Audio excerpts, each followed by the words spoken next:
Bonjour à tous, bienvenue sur Taprac, bienvenue pour cette nouvelle vidéo. J'espère que comme moi, vous avez passé des bonnes vacances. Je suis très content d'arriver à cette rentrée parce que prochainement, je vous annonce de très bonnes nouvelles, de plusieurs projets qui vont arriver à bien. Je vous en parle dans quelques jours et de toute façon, on fera un live pour ça. On va commencer cette rentrée avec une nouvelle série de vidéos. J'ai décidé de vous faire une série de vidéos sur tous les pistolets compacts et subcompacts qu'on allait pouvoir trouver sur le marché. Avant de commencer, je vais vous demander si ce n'est pas déjà fait de vous abonner, d'activer la cloche de notification. Et vous savez ce que c'est, il y a eu la pause estivale, donc l'algorithme de YouTube va être un peu plus capricieux. N'hésitez pas à partager cette vidéo, à nous donner de la visibilité, c'est notre récompense. Donc pour commencer cette série sur les pistolets compacts et subcompacts, je me suis dit que j'allais tout simplement vous présenter mon deuxième Glock favori. Vous savez tous que je suis un aficionados des Glock. J'utilise principalement un Glock 45, mais mon deuxième pistolet préféré, celui que j'utilise le plus, c'est le Glock 43X Shield, un pistolet compact. Watch your six.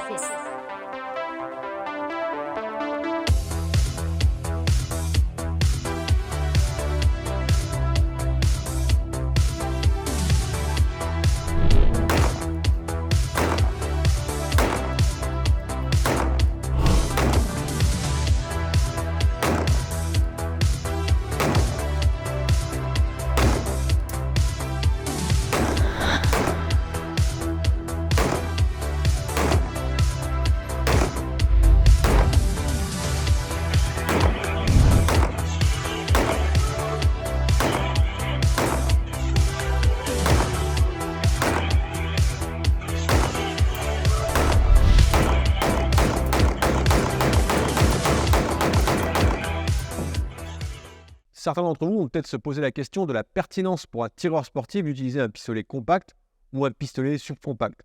C'est vrai que traditionnellement, cette typologie d'arme est plutôt destinée aux tireurs professionnels, à un marché professionnel. Je ne suis pas tout à fait d'accord avec cette analyse et je trouve qu'il est vraiment pertinent pour un tireur sportif d'utiliser un tel type d'arme. Tout simplement pourquoi, c'est que quand tu es arrivé un petit peu à un niveau de progression où tu vas stagner, tu vas pantoufler avec ton arme en full size, tu vas plus trop faire de progrès, le fait de passer sur un pistolet compact ou subcompact va te permettre de continuer à progresser. Pourquoi? Tout simplement parce qu'un pistolet compact ou un subcompact va demander plus de compétences pour maintenir le même niveau en cible. Si par exemple avec ton Glock 45 ou ton Glock 17 ou n'importe ton pistolet full size, tu as un bon groupement, maintenir le même groupement avec un pistolet compact te demandera plus d'adresse. Et donc, c'est en ça que c'est intéressant. Alors, pourquoi? Tout simplement parce qu'on va se retrouver en présence d'une arme avec un canon plus petit, en général une masse moins importante, c'est logique. Et donc, on va avoir déjà sur la préhension, la prise en main, on va avoir moins d'espace pour prendre son arme en main. Ça va demander un super bon grip pour bien le tenir.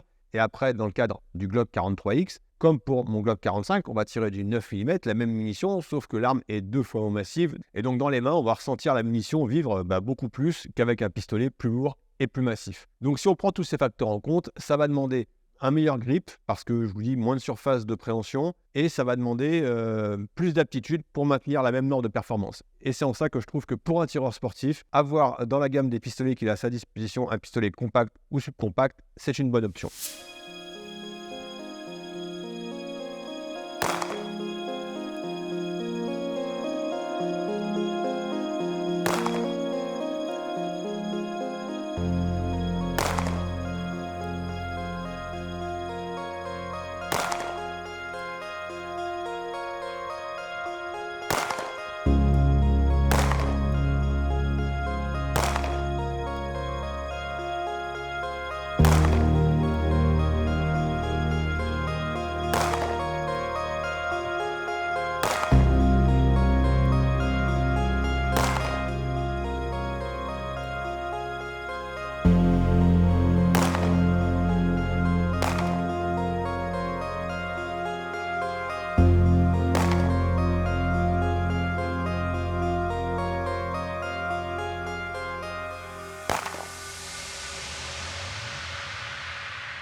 Le Glock 43X Shield, il est chambré en 9 mm.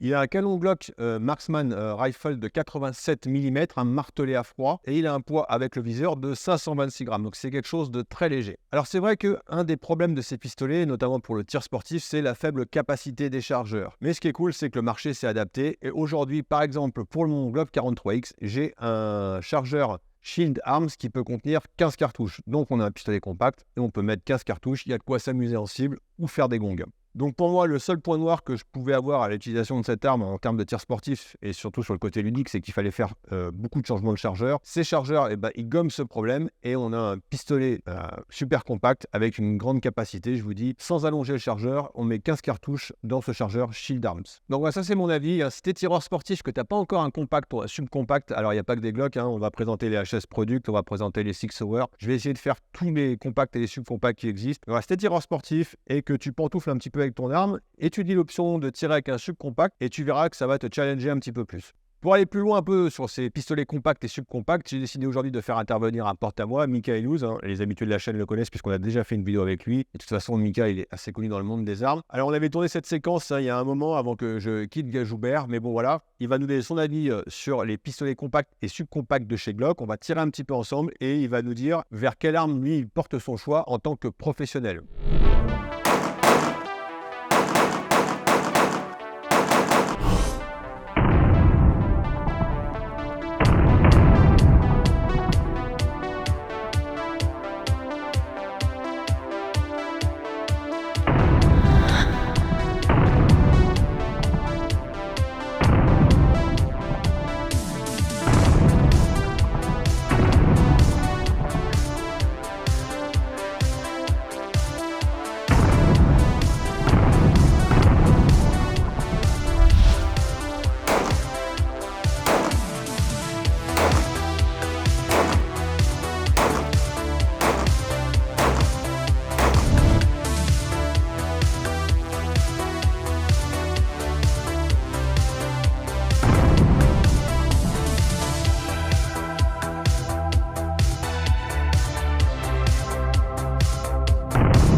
Donc je suis chez les copains de Subtac avec mon pote Mika Elouz. Donc bien sûr, je vous mets tous ses médias en description pour aller le suivre et l'encourager si vous ne le connaissez déjà pas. Et j'ai des doutes. Donc merci de m'accueillir Mika aujourd'hui. Mais avec plaisir. Et pour que tu nous fasses un petit peu cette revue sur cette gamme de Glock compact et subcompact. Bon, déjà, on va avoir plusieurs modèles. Ici, on a toute la ligne des slimline un peu. Donc, on a le 43, le 43X et le 48. Leur particularité, c'est qu'initialement, c'est des armes qui sont prévues en simple pile. Donc, l'intérêt, c'est que du coup, ça permet d'avoir un modèle de flingue qui est plus fin. On retrouve les sensations pour ceux qui ont aimé tirer au 1911 de tous ces pistolets. Et ici, on a un 45. Donc, j'ai mis à côté pour que vous puissiez voir les... En perspective, ouais. Qui lui donc est un Glock 19 avec 17 coups en fait. On est sur du compact malgré tout. L'enfant légitime d'un Glock 17. C'est ça, exactement. Et là on a un autre enfant illégitime entre le Glock 48 qui est sensiblement la même longueur que le Glock 19 et un Glock 43 qui est vraiment un compact, un subcompact pour le coup. Et on a le 43X qui est entre les deux. Particularité du 43X, c'est qu'on va retrouver, c'est un 43 avec le corps d'un 48, donc il va avoir 10 coups. Alors jusqu'ici ça avait il y avait une vraie différence. Aujourd'hui avec les nouveaux chargeurs Shield, on se retrouve avec un Glock 48. Le chargeur Shield que tu devais avoir, mais que c'est moi qui... J'en avais commandé, il est passé avant moi, il a tout raflé, je me suis retrouvé nez à nez avec plus de chargeur. Voilà. Mais je vais en avoir d'autres. Donc ça, c'est des chargeurs de 15 coups. Donc ça, c'est un chargeur 15 coups, d'accord, qui a exactement le même volume qu'un chargeur 10 coups. Donc l'intérêt, en fait, c'est que justement que Shield a créé ça. Ils ont gratté tout ce qu'ils pouvaient en matière pour en faire un double pile sur ce modèle-là. Ce qui nous amène à quelque chose, du coup, on va avoir une arme où justement, regardez, on a exactement le même volume que pour un chargeur 10 coups, ici.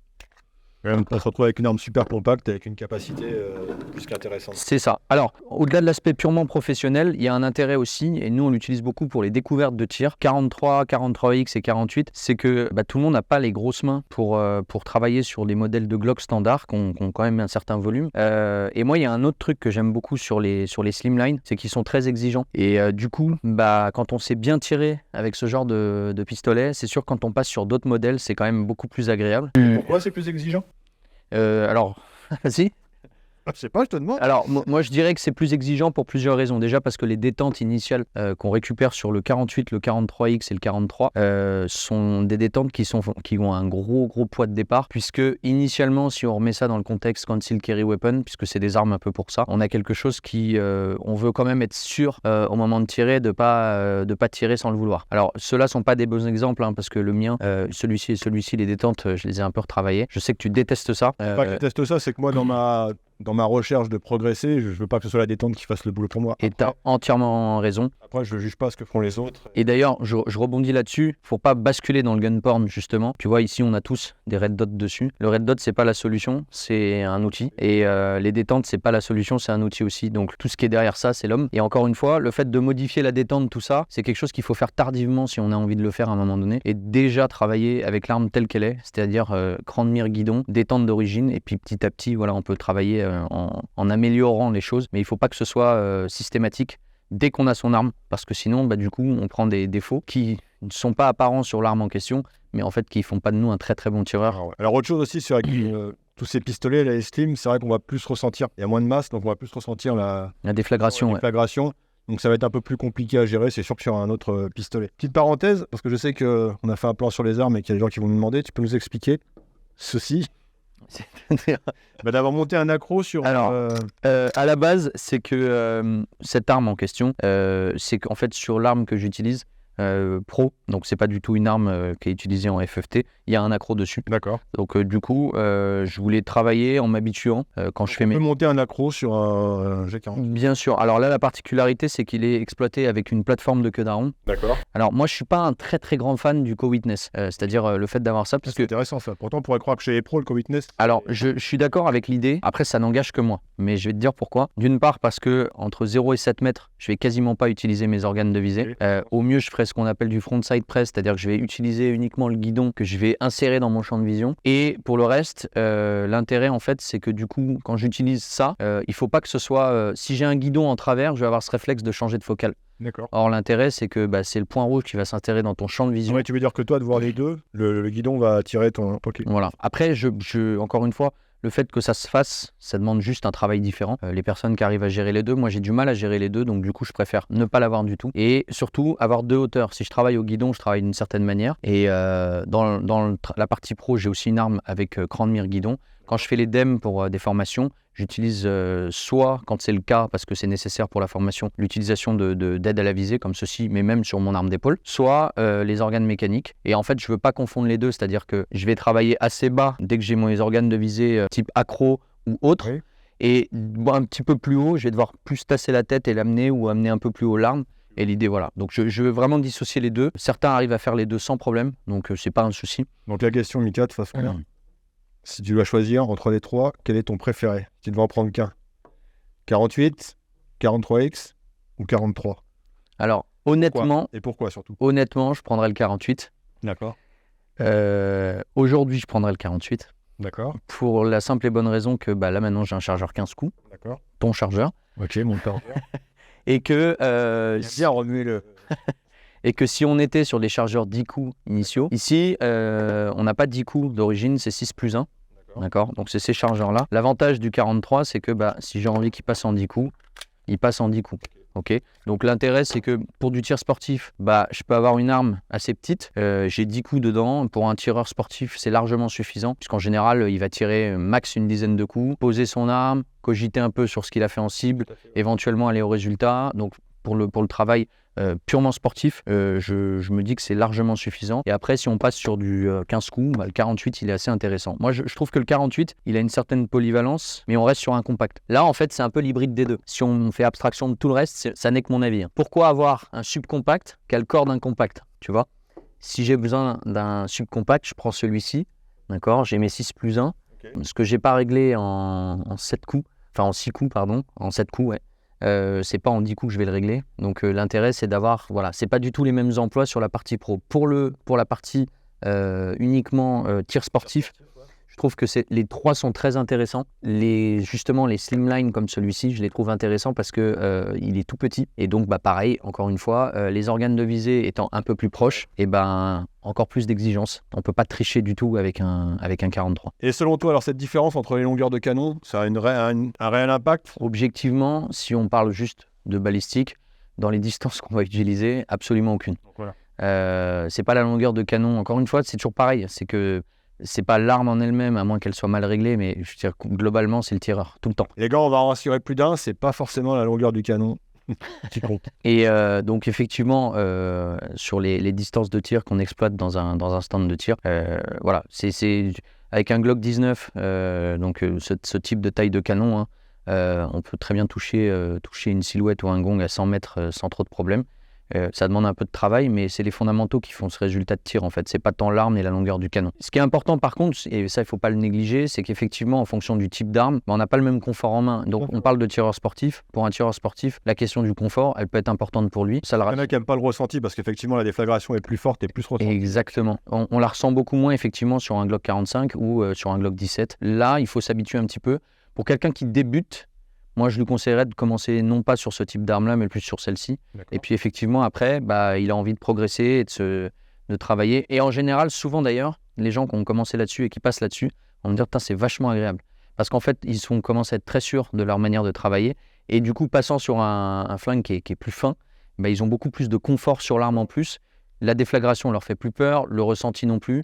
Donc au vu de tes explications, on voit que c'est vrai qu'on pourrait se demander pour un tireur sportif l'intérêt d'avoir un compact ou un subcompact, voire un compact. On voit qu'en fait ça va être un peu plus challengeant parce que ça va être un peu plus exigeant, que ça a des avantages et des inconvénients aussi pour les gens qui ont des petites mains. D'ailleurs, je crois que le G48 c'est une très grosse vente de chez Glock, notamment aux États-Unis, avec le public féminin. Et après, d'un intérêt d'un point de vue professionnel, si tu veux rajouter quelque chose. Je dirais juste qu'en fait, c'est toujours pareil, à chaque travail son outil. C'est vrai que pour un port quotidien, quelqu'un qui serait équipé naturellement en Glock 19 dans beaucoup de services, si aujourd'hui le 19 c'était le fait d'avoir un Glock et 15 coups avec un flingue relativement compact, on retrouve la même chose sur un 48. Donc au quotidien, toute la journée à la ceinture, je peux comprendre que ça, ce soit plus avantageux aujourd'hui. Je dirais presque que c'est la mort du 19 avec ce type de chargeur, sauf que effectivement, c'est la compatibilité des chargeurs aussi qui joue. Parce que là, c'est vraiment des chargeurs exclusifs pour avoir ces 15 coups. C'est pas d'origine. D'origine, on a un chargeur Glock 10 coups. Donc ça veut dire qu'il faut encore bidouiller son arme. Encore faut-il que sur une arme étatique, ça puisse être le cas. Tout là, on rentre dans autre chose. Et après, sur l'aspect subcompact, entre le 43 et le 43X, moi, ça n'est que mon opinion, encore une fois, mais je pars du principe qu'il vaut mieux une arme comme celle-ci qui peut être à la fois très petite avec 6+1 coups et si j'ai la nécessité de mettre un chargeur 10 coups, mettre 10 coups, que d'avoir une arme qui de toute façon ne sera qu'en 10 coups. Okay, donc celui-là est plus petit et si j'ai besoin de transformer le 43 en 43X, j'ai ça. Si j'ai besoin qu'il reste en 43, j'ai ça. Celui-ci, il restera en 43X tout le temps. Écoute, merci pour tes explications, c'est super clair. Puis merci de répondre présent à chaque fois que sur le site. Avec plaisir. N'hésitez pas à aller le suivre et je te dis à bientôt. Merci à Mika et à Florian pour leur participation à cette vidéo. Voilà pour cette première vidéo sur les compacts et subcompacts. On a fait un petit peu le tour de la gamme Glock. Je vous ai expliqué pourquoi à ce moment, en tant que tireur sportif, il était pertinent d'avoir une arme de ce type. J'espère que la vidéo vous a plu. N'hésitez pas à partager et à vous abonner. C'est notre récompense. Je vous dis à très bientôt. C'était Gaëtan.